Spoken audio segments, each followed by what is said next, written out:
Betrayal doesn't just hurt, it transforms you. I was an ordinary man, a husband who never thought of revenge or cruelty, but when my wife dragged another man into our marital bed, something inside me broke. This story takes place in the world of American families, behind closed doors that look perfect from the outside but hide rot within. I'm writing this like I would on Reddit, because I need to let it out and maybe warn others. Betrayal can turn even the kindest person into a monster. I married Emily when I was 27. She was 24. A bright, funny, charismatic woman who made me feel like I was the only man in the world. We had the kind of relationship people envied, at least on the surface. Cookouts with neighbors, vacations with our 2 kids, matching Christmas pajamas. I worked long hours in finance, while she stayed home with the kids at first, then picked up part-time work at a local boutique.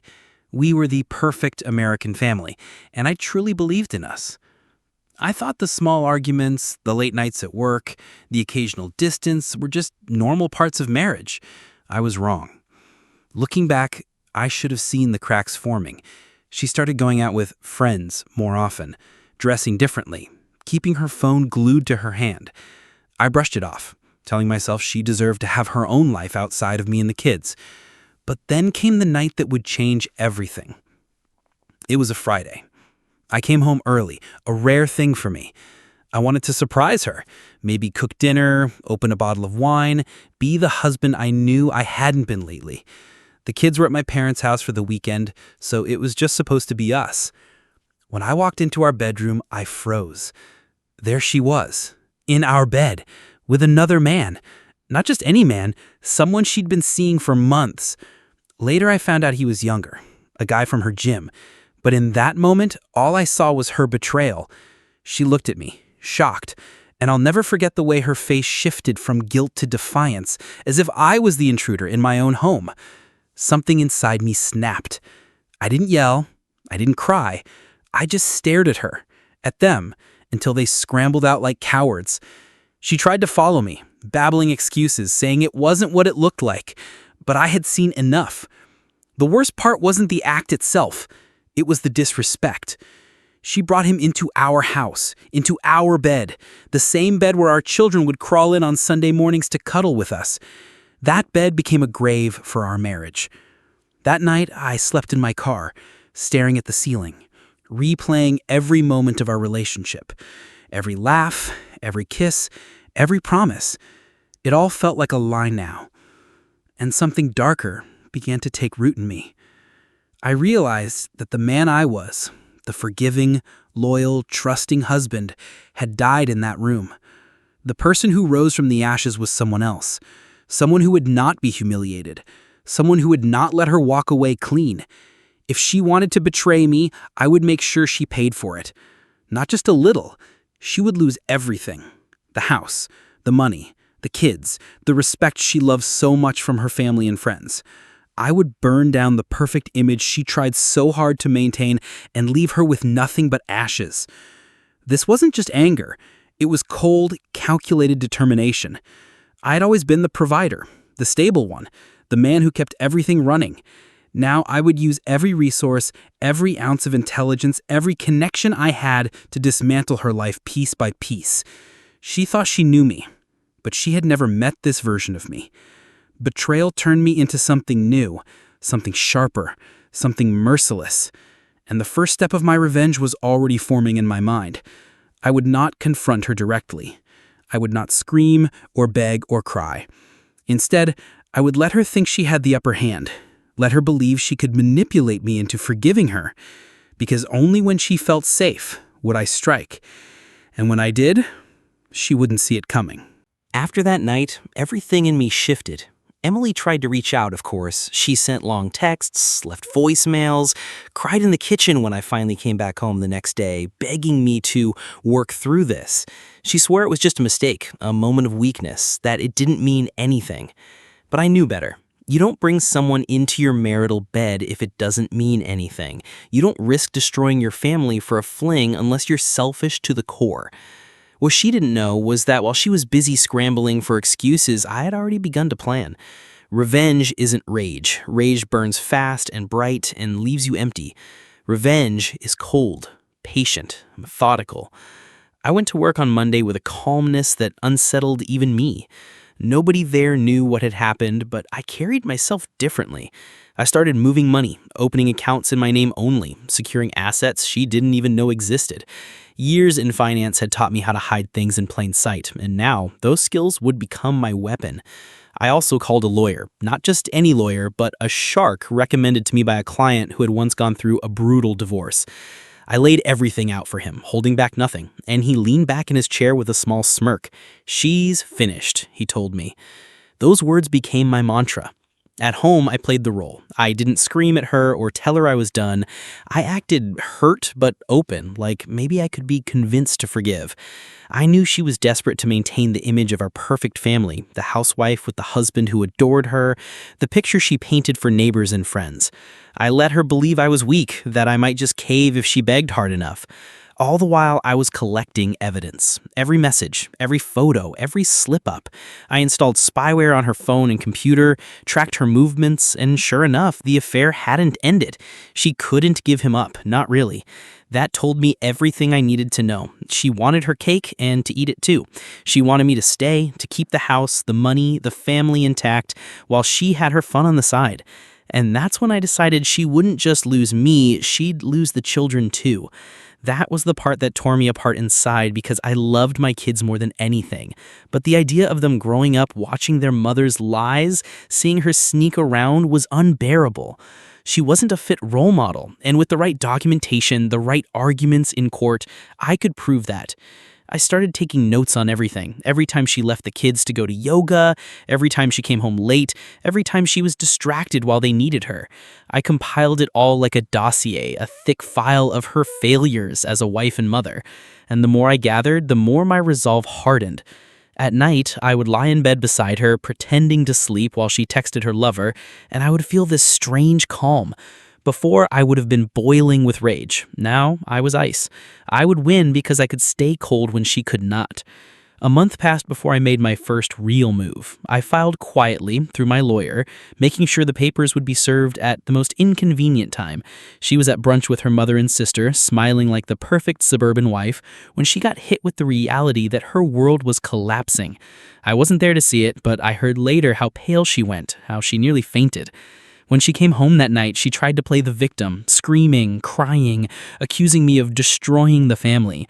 I just looked at her and said, "No, Emily, you did that when you brought him into our bed." I'll never forget the look in her eyes. For the first time, she realized she had lost control of the narrative. She wasn't the victim, she was the villain. From that point on, it was war, but it was a war I had already won. Because while she was emotional, reckless, lashing out, I was calm, prepared, methodical. Friends and family started to take sides, and to her horror, most of them leaned toward me. I was the devoted husband, the provider, the father who adored his kids. She was the cheater, the liar, the selfish woman who threw it all away. I didn't even have to spin it. They saw it for themselves. Slowly, I was stripping her life away, piece by piece, and she didn't even know how much more I had in store. The divorce proceedings began like a storm gathering on the horizon, and while Emily walked into it thinking she could still charm her way through, I walked in armed with precision. I had documented everything, and I mean everything. Her late-night rendezvous, her excuses, the time she left the kids with babysitters just to sneak out, the money she secretly spent on hotels and gifts for him. It was all there. My lawyer laid it out like a carefully set trap, and she fell into every single one. She thought she could deny, twist the story, paint me as controlling or paranoid, but the evidence crushed her. The judge saw through her immediately. And when custody came up, I could feel the shift in the room. The court saw a mother distracted by her affair, a woman who had risked the stability of her children, while I was the father who had been steady, reliable, the rock. I didn't even have to exaggerate. All I had to do was present the truth, stripped of her spin, and it was damning enough. I watched her face crumble when the judge granted me primary custody. She had expected at worst a 50-50 split, but instead she was left with visitation, weekends, and holidays, and even those had restrictions. It was one of the few moments in my life where victory didn't feel sweet, it felt necessary. My children deserved better than to be caught in her selfish spiral. But that wasn't the end. Financially, I made sure she was gutted. That house she had paraded around in front of neighbors like a badge of her perfect suburban life, mine. The accounts she thought she could cling to, frozen and reallocated. She walked out of that courtroom not as the beloved housewife she once pretended to be, but as a disgraced ex-wife with nothing but her name, and even that was tarnished. But revenge isn't just about winning on paper, it's about watching the person who wronged you unravel in real time.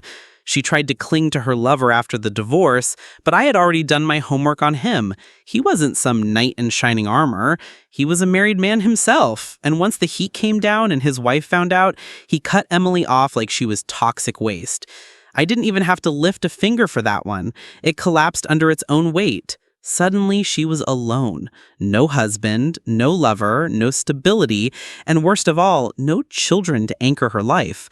I could see it in her eyes when she came to pick up the kids for her first weekend visitation. She looked smaller, diminished, like the betrayal had eaten her from the inside out. But I felt nothing for her anymore. Whatever love had once existed between us had died the night I walked into that bedroom and saw her with him. I was no longer the man she had broken. I had been reforged, colder, harder, untouchable. Friends who once doubted me now looked at me differently, with respect, even admiration. Some whispered that maybe I had gone too far, that I could have been merciful, but they didn't see what I saw. They didn't wake up in a bed that was supposed to be sacred only to find it defiled. They didn't hear the lies spill from her lips like poison. Mercy was not an option. And honestly, it wasn't just about punishing her, it was about making sure she could never do to me or to my kids what she had already done. She tried playing the victim online, posting vague messages about betrayal, about men being cruel, but nobody bought it. Mutual friends saw through her. Some even reached out to me privately, telling me I had done the right thing. She became a ghost of who she once was, floating on the fringes of social circles she used to dominate, whispered about, pitied, avoided. That's what it hit me. I had taken everything. Not just the house, not just the kids, not just the money. I had taken her reputation, the one thing she prized above all else. And I didn't even need to smear her. She had smeared herself. All I had to do was let the truth shine in places she thought it would stay hidden. And yet, as I sat in the quiet of my home one evening, my children asleep upstairs, I realized something that chilled me more than anything. I didn't feel joy, not even satisfaction. I felt nothing. The man who had once loved, who had once been capable of warmth and forgiveness, was gone.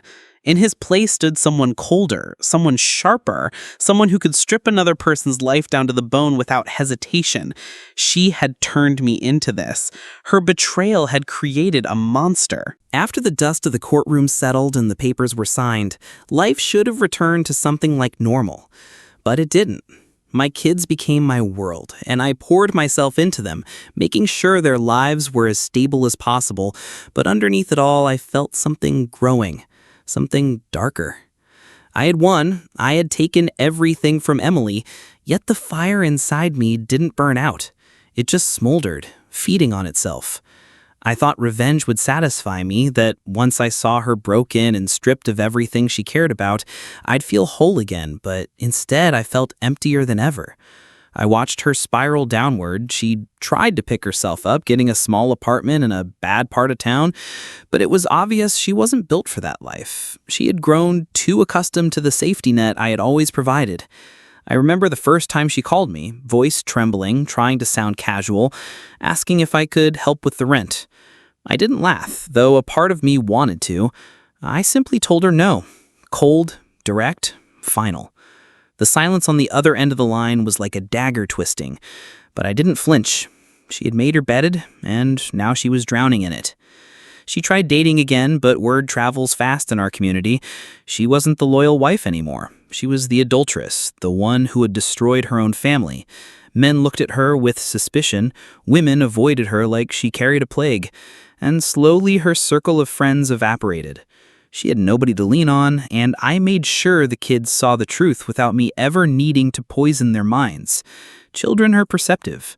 They saw how stable life with me was, how chaotic it was with her. They drew their own conclusions. And every time she came to pick them up, Every time I saw her hollow eyes and forced smile, I felt the monster in me stir, whispering that she deserved even more pain. I started to realize I wasn't just punishing her anymore. I was addicted to it. It gave me a sense of control, a twisted satisfaction, like I had finally taken back the power she had stolen from me that night I found her in bed with him. But that came with a cost. I noticed I was different with everyone, not just her. Colder, harder. Even when friends invited me out, even when coworkers tried to joke around, I couldn't shake the edge in my voice, the suspicion in my thoughts. Trust didn't exist anymore, not the way it used to. I saw betrayal everywhere, hidden motives in every smile. I was vigilant, prepared to destroy anyone who crossed me. And I hated that part of myself, even as I fed it. My kids began to notice too. One night my daughter asked me if I was angry all the time.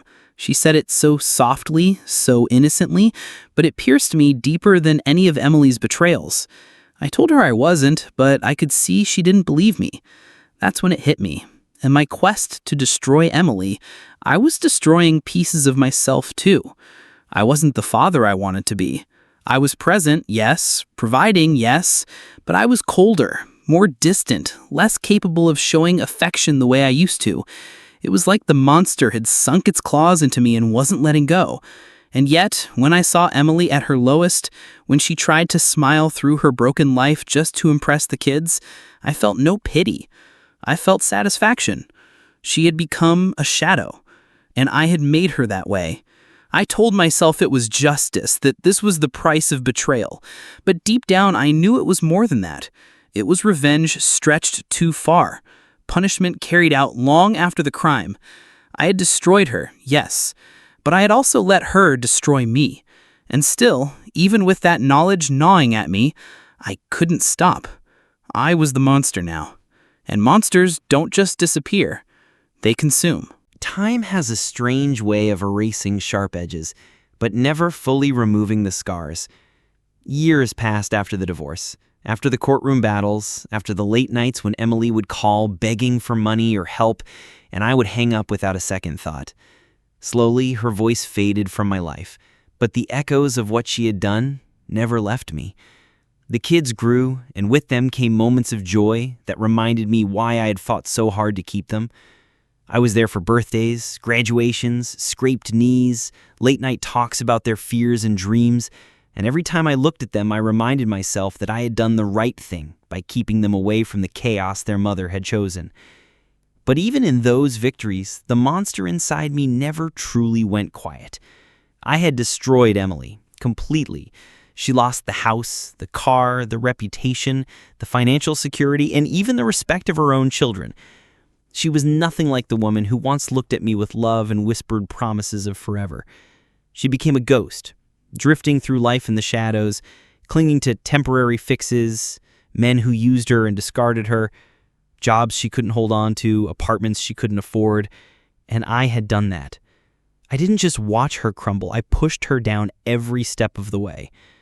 There was a night not long ago when I saw her outside a grocery store. She looked older, worn out, her clothes loose, her hair tangled, her eyes empty. She didn't see me, but I saw her. And for the first time, I didn't feel triumph. I didn't feel satisfaction. I felt nothing. Absolute emptiness.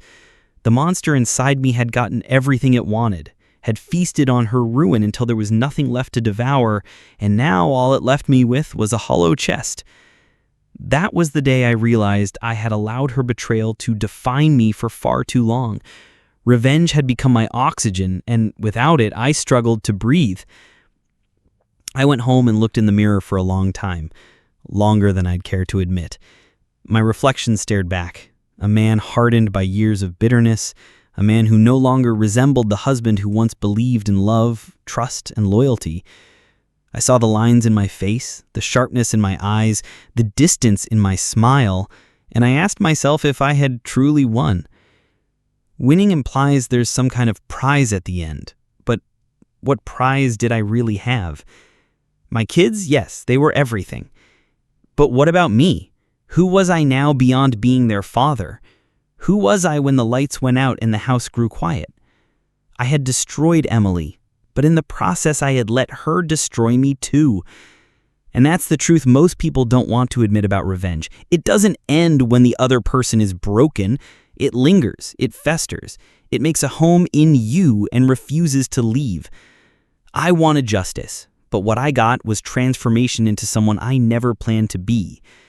The man I am today is not the man she married, not the man who believed in partnership, not the man who trusted freely.